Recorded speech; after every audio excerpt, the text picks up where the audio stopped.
Hello, I'm Bern Leckie, and this is the start of a short series of podcasts from Seven Vineyard where we'll be looking at Psalm 139. Here's how it starts. You have searched me, Lord, and you know me. You know when I sit and when I rise. You perceive my thoughts from afar. You discern my going out and my lying down. You are familiar with all my ways. Before a word is on my tongue, you, Lord, know it completely. You hem me in, behind and before, and you lay your hand upon me. Such knowledge is too wonderful for me, too lofty for me to attain. So, what's that about? There is something very disarming, isn't it, about being known? In my life, I like to think there's something good about knowing things, knowing people, maybe knowing more than someone else does if I'm trying to gain someone's confidence that I know what I'm talking about. There's this very old saying, knowledge is power, and that's great when I feel I have it. But when someone else has that knowledge, that power over me, that doesn't always feel so good. It reminds me of awkward conversations with my mum when she knew I wasn't telling her the truth. I remember this one Christmas, we had a massive jar of Rose's chocolates back when they were actually massive, and I was pretty small, and I just loved them. And there were so many in the jar, I knew no one had noticed if I had a few. So I had a few when no one was looking, and they were really, really nice. So I had a few more, because no one's going to notice. Who's going to know? This might have carried on for a while and might have repeated a few times all the time. I'm sure I'm the only one who's ever going to know. Isn't it funny? Mums have this way of knowing stuff, isn't it? So when the jar that had been full sort of became almost empty, she knew. How did you know? And even though I said I hadn't eaten the whole jar of chocolates when I was the only person in the room, she knew. Maybe she saw some of the wrappers that wouldn't quite stay in my pockets. Or maybe she noticed at dinner time that I wasn't very hungry and I was a bit sick. All stuff I could have kept to myself, I thought. But somehow she knew. How did that work? There's this part of me that thinks back to times like that when I hear David say, you have searched me, Lord, and you know me. And I think, oh, busted. Is this a good thing, being searched? Do you know what you're going to find? Do you know there's stuff I'd rather you didn't find and didn't know? You know, we're not just talking about sweet wrappers, right? What else would your mum have found if she searched you or searched your room when you were a bit older? Would it all be stuff you were proud of? Stuff you wanted to talk about? When does it start being great to be searched and known? When we're a bit older?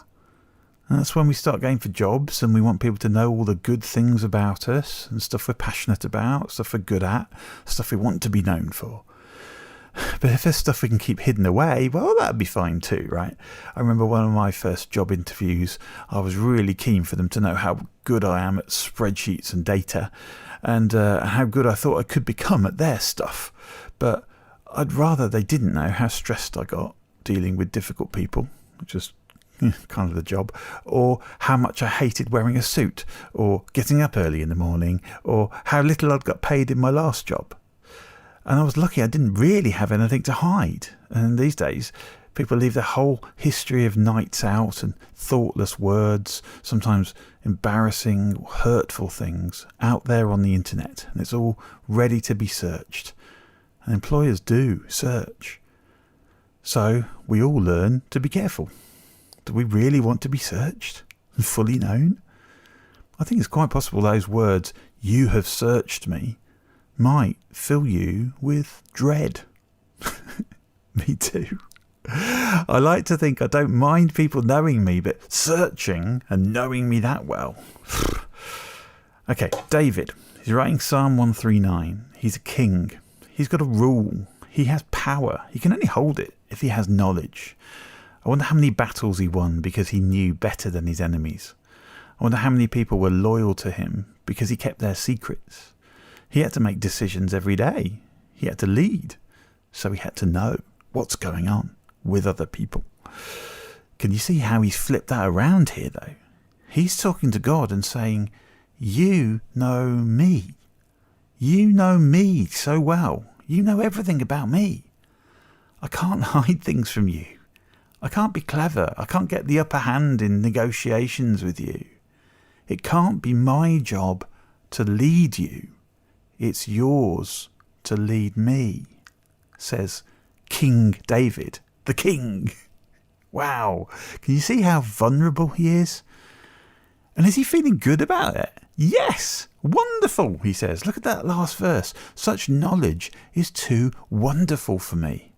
Hold on. What knowledge? Can you see he isn't just being vulnerable and searched and sussed out and busted? It's got to be about something else. I think it's got to be about intimacy. Why? Because he's either talking about knowledge of himself, saying to God, look how well you know me. I could never know myself that well, and that is wonderful. Or maybe he's saying to God, I could never know you that well. He's talking like they've got a relationship. Isn't that what he's saying? Just not directly?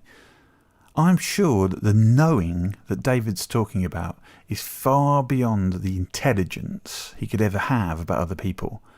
He's talking about knowing intimately, the way people only can in really close, vulnerable, loving relationships. Isn't that special? I find that amazing.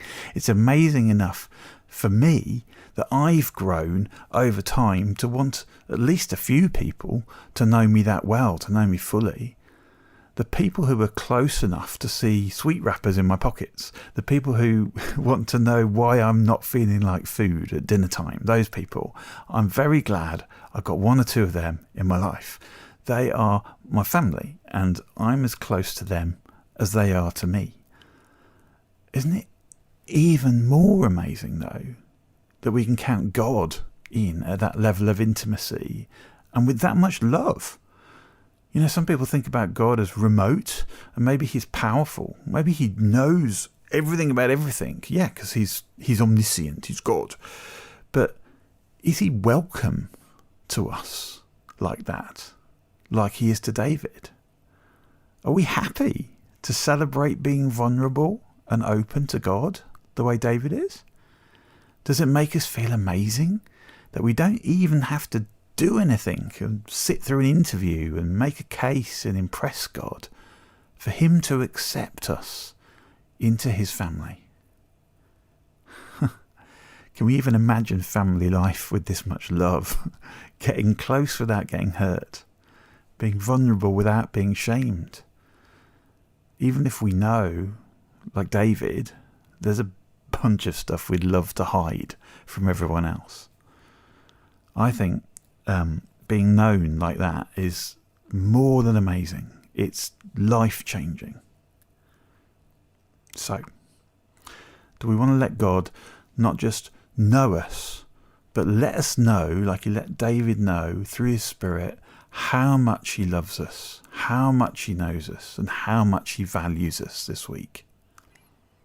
What difference could that make to you?